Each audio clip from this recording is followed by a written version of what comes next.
Hi, hello, namaste, my dear kakas and my dear future software engineers. So today we are going to learn a beautiful concept called scaling. So suppose నువ్వు ఒక application అనేది create చేసినావు. నీ application అనేది ఎక్కడ run చేయాలి? ఒక సర్వర్లో run చేయాలన్నమాట. సో ఇప్పుడు నేను నీకు ఒక సర్వర్ ఇస్తాను అనమాట. ఆ సర్వర్ యొక్క రిసోర్సెస్ యొక్క కెపాసిటీ అనేది చెప్తాను. ఇది కేర్ఫుల్గా విను. సో ఇప్పుడు నీకు ఇచ్చే సర్వర్ 2 CPU కోర్స్ ఉంటాయి నీకు ఇచ్చే సర్వర్కి, అండ్ 4 GB ర్యామ్ ఉంటుంది అనమాట. ఓకే, సో ఇప్పుడు each CPU core 500 request per second handle చేయగలుగుతుందంట. ఓకే, సో అప్పుడు 2 CPU కోర్స్ ఎన్ని రిక్వెస్ట్ హ్యాండిల్ చేయగలుగుతుంది? 1000 రిక్వెస్ట్ని హ్యాండిల్ చేయగలుగుతుంది. సో ఇప్పుడు నువ్వు ఈ సర్వర్లో నీ అప్లికేషన్ అనేది రన్ చేస్తున్నావు అనమాట.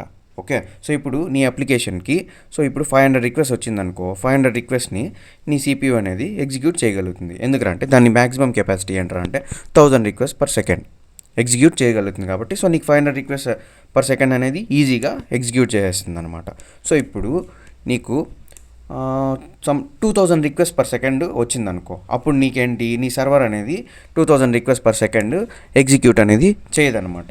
ఇన్ కేస్ నీకు బల్క్గా ఒక్కసారిగా 4000 ఆర్ 5000 రిక్వెస్ట్ పర్ సెకండ్ నీకు ఇచ్చిన సర్వర్ ఏదైతే ఉందో 2 CPU కోర్స్ అండ్ 4 GB ర్యామ్తో ఉన్న సర్వర్లో రన్ అవుతున్న నీ అప్లికేషన్కి 4000 రిక్వెస్ట్ పర్ సెకండ్ లేకపోతే 3000 రిక్వెస్ట్ పర్ సెకండ్ వచ్చాయనుకో, అప్పుడు ఏమవుతుందంటే మెల్లమెల్లగా నీ సర్వర్ అనేది స్లో డౌన్ అవుతుంది. దాని తర్వాత అలాగే క్రాష్ అయ్యే ఛాన్సెస్ కూడా ఉన్నాయన్నమాట. ఇన్ కేస్ నీ సర్వర్ అనేది క్రాష్ అయితే నీ అప్లికేషన్, నీ డేటా మొత్తం అన్నీ లాస్ అయిపోతుంది అనమాట. సో దీనికి సొల్యూషన్ ఏంట్రా అంటే, సో ఇప్పుడు నీ సర్వర్ యొక్క కెపాసిటీ నీ సర్వర్లో నీ CPU యొక్క కెపాసిటీ ఏంటంటే 1000 రిక్వెస్ట్ మాత్రమే హ్యాండిల్ చేయగలుగుతుంది. ఎందుకు? ఓన్లీ 2 CPU కోర్స్ ఉన్నాయి కాబట్టి. సో ఇప్పుడు దీనికి సొల్యూషన్ నేను చెప్పేది ఏంటంటే, సో ఇప్పుడు 2 CPU కోర్స్ని 8 CPU కోర్స్గా ఇంక్రీజ్ చేయి. అంటే నీ సర్వర్ యొక్క రిసోర్సెస్ యొక్క కెపాసిటీని ఇంక్రీజ్ చేయి. సో ఇప్పుడు 4 GB ర్యామ్ నుండి 32 GB RAM or 8 GB RAM, so ఇలా 4 GB ర్యామ్ నుంచి దాని యొక్క ర్యామ్ కెపాసిటీ అనేది ఇంక్రీజ్ చేయి. ఓకే, ఇంక్రీజ్ చేసావరా అంటే అప్పుడు నీకు ఫర్ సపోజ్ ఇప్పుడు 8 CPU కోర్స్ అనుకో, నేను నీకు అప్డేట్ చేశాను అనమాట. అప్పుడు ఏంట్రా అంటే ఈచ్ కోర్ 500 రిక్వెస్ట్ని హ్యాండిల్ చేయగలుగుతుంది. అంటే 8 × 5 8 అంటే నీకు 4000 రిక్వెస్ట్ని హ్యాండిల్ చేయగలుగుతుంది అనమాట ఇప్పుడు పర్ సెకండ్ నీ server after increasing your servers resources capacity. Resources అంటే ఇక్కడ RAM and storage or networking ఇలాంటివి, and your CPU. Okay, so ఇప్పుడు మనం ఏం చేసాము, 4000 రిక్వెస్ట్ వచ్చినా కానీ హ్యాండిల్ అయ్యేలా చేయాలి. అలా చేయాలంటే మనం ఏం చేయాలరా అంటే ఆ సర్వర్ యొక్క రిసోర్సెస్ యొక్క కెపాసిటీని మనము ఇంక్రీజ్ చేయాలి, వాటి యొక్క పవర్ని ఇంక్రీజ్ చేయాలన్నమాట. దీన్నే మనము స్కేలింగ్ అంటాం అనమాట. సో ఇప్పుడు స్కేలింగ్లో 2 టైప్స్, ఒకటి వర్టికల్ స్కేలింగ్, ఇంకొకటి horizontal scaling. So vertical scaling అంటే ఏంటంటే అంటే నీకు ఒక సర్వర్ ఉంది, నీకు ఇచ్చిన సర్వర్, నీ సర్వర్లో ఇందాక నేను చెప్పినట్లే సో ఇప్పుడు 2 CPU కోర్స్ నుండి 8 CPU కోర్స్గా దాని పవర్ అనేది, దాని కెపాసిటీ అనేది ఇంక్రీజ్ చేస్తా. అలాగే 4 GB ర్యామ్ నుంచి 8 GB ర్యామ్ అయ్యేలాగా ఇంక్రీజ్ చేశాను అనమాట దాని కెపాసిటీని. సో దీన్నే నేను వర్టికల్ స్కేలింగ్ అంటాను అనమాట. అంటే ఇక్కడ ఏంటంటే నేను నీ రిసోర్సెస్ యొక్క కెపాసిటీని ఇంక్రీజ్ చేస్తున్నా. ఏంది, నీ సర్వర్ యొక్క రిసోర్సెస్ యొక్క కెపాసిటీని ఇంక్రీజ్ చేస్తున్నా. అంటే ఏంటి, ఇక్కడ నేను ఒక్క సింగిల్ సర్వర్తో మాత్రమే నేను ఇంటరాక్ట్ అవుతున్నా అనమాట. సింగిల్ సర్వర్ యొక్క రిసోర్సెస్తో మాత్రమే ఇంటరాక్ట్ అవుతున్నా. సో దీన్ని వర్టికల్ స్కేలింగ్ అంటాం అనమాట.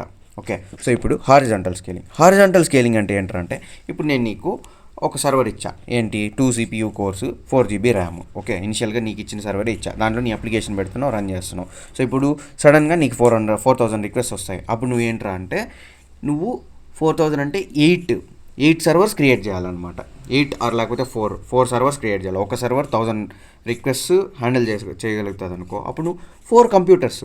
సో ఇందాక వర్టికల్ స్కేలింగ్లో నువ్వు సింగిల్ కంప్యూటర్లో ఉన్న ఆ ర్యామ్ని, ఆ CPU కెపాసిటీని ఇంక్రీజ్ చేస్తున్నావు. ఇక్కడ ఏంటంటే నువ్వు రిసోర్సెస్ యొక్క కెపాసిటీ ఇంక్రీజ్ చేయట్లా, డైరెక్ట్ నువ్వు ఏం చేస్తున్నావు అంటే నువ్వు సర్వర్స్నే ఇంక్రీజ్ చేస్తున్నావు అనమాట. సో ఇప్పుడు నీకు ఒక సర్వర్ ఉంది, 1000 రిక్వెస్ట్ హ్యాండిల్ చేస్తుంది. సో ఇప్పుడు నీకు 2000 వచ్చింది అనుకో, అప్పుడు నువ్వు ఏంట్రా అంటే ఇంకొక సర్వర్ క్రియేట్ చేస్తున్నావు. ఇంకో సర్వర్ క్రియేట్ చేసి సేమ్ నీ అప్లికేషన్ని ఆ సర్వర్లో పెట్టి రన్ చేసేలాగా చేస్తావు అనమాట. సో దీన్ని ఏమంటాంరా అంటే హారిజాంటల్ స్కేలింగ్ అంటాం అనమాట. సో వర్టికల్ స్కేలింగ్ యొక్క డిసడ్వాంటేజ్ ఏంట్రా అంటే, సో ఫర్ ఎగ్జాంపుల్ నువ్వు ఒక అప్లికేషన్ బిల్డ్ చేసి సో దాన్ని ఒక సర్వర్లో రన్ చేస్తున్నావు. సో ఇప్పుడు దానికి 1000 రిక్వెస్ట్ హ్యాండిల్ చేసేలాగుంటే అది ఓకే, సక్సెస్ఫుల్గా ఎగ్జిక్యూట్ అవుతుంది. ఇన్ కేస్ నీకు 2000 3000 వచ్చిందనుకో, నువ్వేం చేస్తావు, దాని కెపాసిటీ అనేది ఇంక్రీజ్ చేసి మళ్ళీ నువ్వు సేమ్ ఆ సర్వర్లోనే రన్ చేస్తున్నావు. అంటే ఏంటి, ఇక్కడ ఒకటే సర్వర్లో నువ్వు నీ అప్లికేషన్ అనేది రన్ చేస్తున్నావు అనమాట. ఫర్ ఎగ్జాంపుల్ ఏదో ఒక ఫెయిల్యూర్ వల్ల some hardware failures, some physical ఏదో ఒక సాఫ్ట్వేర్ ఫెయిల్యూర్, ఏదో ఒక ఫెయిల్యూర్ వల్ల నీ సర్వర్ అనేది క్రాష్ అయిపోయింది అనుకో. క్రాష్ అయిపోయింది అంటే నీ డేటా, నీ అప్లికేషన్ మొత్తం అన్నీ అక్కడికి లాస్ అయిపోయినట్లే. సో ఇది ఒక పెద్ద డిసడ్వాంటేజ్ అనమాట మనకి వర్టికల్ స్కేలింగ్లో. సో ఇప్పుడు మనకి అది హారిజాంటల్ స్కేలింగ్లో అయితే ఇది ఉండదు. ఎందుకంటే నువ్వు నీ అప్లికేషన్ని మల్టిపుల్ సర్వర్స్లో రన్ చేస్తుంటావు కాబట్టి సో ఏదో ఒక సర్వర్ క్రాష్ అయినా కానీ నీకు రిమైనింగ్ సర్వర్స్ అన్నీ అవైలబుల్లో ఉంటాయి. సో అప్పుడు నీ డేటా అనేది లాస్ అయ్యే ఛాన్స్ అనేది ఉండదన్నమాట. And the next thing, so ఇప్పుడు రిక్వెస్ట్ అనేది యూజర్ నుంచి వస్తున్నాయన్నమాట. యూజర్ నుంచి వచ్చినప్పుడు సో మల్టిపుల్ సర్వర్స్ ఉన్నప్పుడు ఆ మల్టిపుల్ సర్వర్స్కి రిక్వెస్ట్ని ఎవరు పంపిస్తున్నారు, సో ఆ ఎవరు అనేది మనం నెక్స్ట్ వీడియోలో అయితే నేనైతే మీకు చెప్పబోతున్నా. So until then bye bye.